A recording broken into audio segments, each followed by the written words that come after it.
firmu koja se bavi video prezentacijama pred niz objekata. I dobro mi je poznato. Flautom na očelama gdje?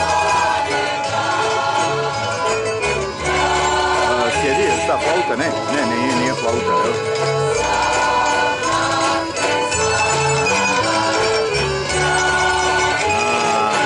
Da, okej. Da, a što ne imaju problem onaj koji sam ja rekao, flauti, je tako? Ništa. Ja se nadam da gazda ima kontakt sa društvom. A ja ću ovaj video zapis